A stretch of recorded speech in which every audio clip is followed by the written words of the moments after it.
Hey, what's going on, guys and girls? Cody here with some free-for-all on Underground, my first ever Modern Warfare 3 commentary for your listening and viewing pleasure. I've been wanting to get some of this gameplay up for some time, and I kind of feel like I'm a little behind the times here with so many new videos popping up all over the internet. But to be honest, I've had a hard time getting good footage with this game because I tend to usually have trouble initially transitioning from one Call of Duty title to the next. It always takes me a little time to get used to the mechanics of the game and the weapons and maps and that sort of thing. But I think I'm starting to get the hang of things, but you know, only time's going to tell. So being that this is my first Modern Warfare 3 commentary, I'd just like to talk to you guys a little bit about my thoughts on the game so far. Give you some opinions on what I like, what I don't like, and try to offer advice on what I've learned along the way. Okay, so first of all, I'm really loving the game.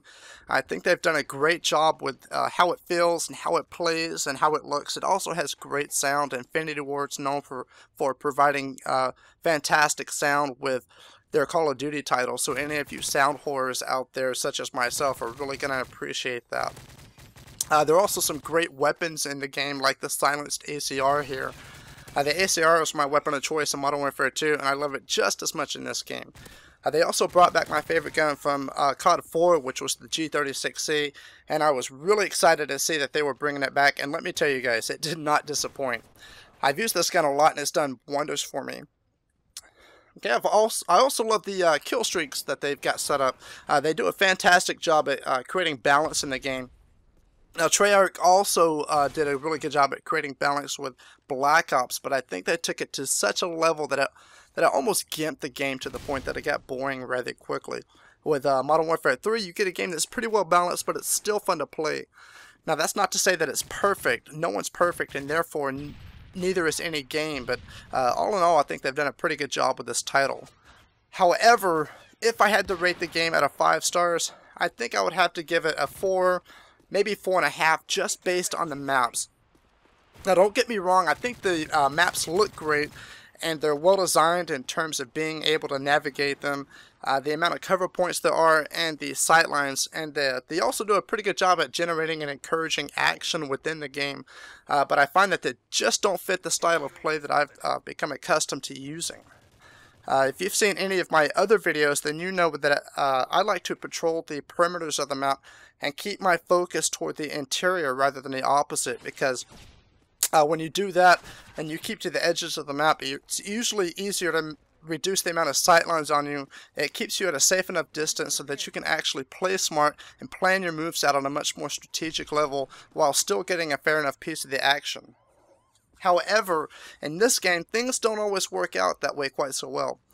First of all, the maps are so much more smaller, so the chances of you running head-on into enemy fire is greatly increased, and also just patrolling the perimeter isn't such a safe option anymore because there are just so many little alleyways and transition areas and paths that you're going to pass while patrolling the edges of the map that you've really got to stay on your toes, because there could be any number of enemy players down one of these little transition areas just waiting to pick you off.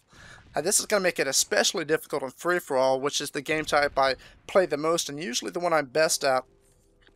Because people are going to be spawning all around you, and the second you pass by one of these alleys somewhere, once you pass it, it might look clear first, but once you pass it, somebody could spawn in there, run out, shoot you in the back before you even know that they're there. So what I found to be the best way to approach free-for-all is to find you a small portion of the map that you can kind of hold down. And that doesn't mean pitching a tent somewhere and camping it out. You're going to want to find an area that's large enough that you can move around freely within, but also small enough that you can control effectively. Now, if you look at a overlay on an aerial view of the map, usually the perimeters of the map are usually square. Now, the best portions I found to hold down in the map is going to be any one of the 4 corners of that square. Now, when you set up to defend these corners, you still get a great sight line along the edges and the interior of the map while avoiding all those pesky transition areas and alleyways. But you're also going to want to make sure that it's an area of the map that has a decent amount of cover and maybe a building or something nearby that you can take shelter in if a helicopter or other air support should show up, and you're not running blind eye, which, if you don't know, is the perk that hides you from the aerial support. Now, I don't mean that you should find a corner in a building somewhere. I'm talking about finding a pretty good chunk of the corner of the entire map. Now once you get set up and you start defending your piece of the map, and you're doing it successfully and you're getting kills, one of two things is going to happen. Either you're going to start killing people enough that they're going to stop coming around you, so you're not going to get any more kills anymore, or you're going to piss them off to the point that they're going to start taking drastic measures to take you out. So at some point in time, you've got to be prepared to move, and this will typically be to another corner or another easily defendable portion of the map. This is where map knowledge really comes into play, because when it comes time to pull up stakes and get the hell out of Dodge, you're really going to want to know where you're going, how to get there in the safest way possible, and what to do on the fly should your plans fall short because you've ran into trouble. So study the maps and know all the possible routes that you could take to get from point A to point B. Know the routes that other players typically take so you can act accordingly and be better prepared, and also know the limits of your weapons. For instance, if you're using an SMG, you want to be able to take routes that's going to keep your gunfights at close range where you're most likely to come out on top. Whereas if you're using like an assault rifle, taking routes that are more prone to medium ranged engagements would be most suitable for you. So when it comes time to move, really pay attention to what's going on around you so that you can play smarter and play better. It also helps to pick the right perks for the job. Again, if you're running around with an SMG and you're keeping yourself at close quarters, you might want to slap on steady aim or sit rep or even dead silence, all of which can be really helpful in those situations. Or if you're going for medium to long range gunfights, a perk like marksman can be pretty useful. Now a lot of people are going to think, well, you know, all those perks are in the same slot, so how am I supposed to decide which one to use? Well, there's one really great thing about Modern Warfare 3. There are a lot of great options as far as kill streaks, or in the case of this game, point streaks. These options give you much more flexibility to be the kind of player that suits you best, and in my case, it's usually the Specialist Strike package. The reason is this.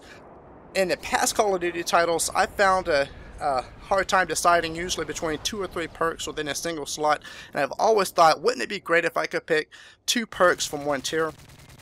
Well, with the Specialist Strike package, you can actually do that. You're not bound by just the 3 initial perk slots, because you get a new perk of your choice with from any of the perk slots with every 2, 4, and 6 kill streak you get. Unless you're running Hardline as your preliminary second tier perk, and then it's only going to take 1 less kill than that. So it's really going to open up options for you and allow you to play at a level that you wouldn't normally achieve with regular kill streaks. And best of all, as I'm sure a lot of you guys know by now, if you get to an 8 kill streak, or 7 if you're running a hardline, you're awarded the Specialist bonus, which gives you every perk in the game at the same time. So then suddenly you become this serious force to be reckoned with, running around with all these perks. And another great thing about it is all the challenges for these perks are achieved when you're running these perks, even if you don't have them set up as a preliminary perk and it's just one that you got from the Specialist Strike package. For instance, I've never selected Assassin as one of my usual 3 perks, but I've got Assassin Pro just from using it with the Specialist package. So while you're getting all these perks and you're going beast mode on people, you're also leveling up these perks, which means more XP for you, which also means ranking up faster. So if you haven't tried the package, I highly recommend it. You know, play around with a little bit, try different perk combinations, and see which one works best for you. You can also decide which perks you want to unlock with what kill streaks. So that means if you want to unlock a tier 3 perk with your first kill streak, you can do that. You can decide what order they come in. So that's going to allow great customization for your style of play, which in my book is pretty hard to beat. Okay, but we'll cover a little more on the Specialist package in my next video and have a look at some different options, including the ones that work best for me, and we'll also have an in-depth look at my strategies for holding down a piece of the map and racking up some nice kills, as well as discuss some mistakes I made in the process, so that we can all learn from them together. Sort of like a Call of Duty What Not to Do series, I guess. So you might want to be sure and stick around for that, and if you don't want to miss out on the next video, keeping up with this channel is pretty easy to do. Just simply click the subscribe button at the top of the video and you'll never miss out. And also, if you enjoyed the video, and honestly I hope you did, just let me know with a thumbs up. It only takes a second and it really helps me out a lot. If you have any questions or anything to add, feel free to let me know in the comments below. I'll be more than happy to answer them, and I love hearing from you guys and getting feedback from you, because that's really what helps this channel grow. I'd also love to hear what your thoughts on the game are. What do you like about it? What do you not like? If you haven't gotten the game yet, why not? What's holding you back? Just let me know. I'd love to hear what your guys' thoughts are. But that's pretty much it. Hope you guys enjoyed it. Thanks for watching, and peace out.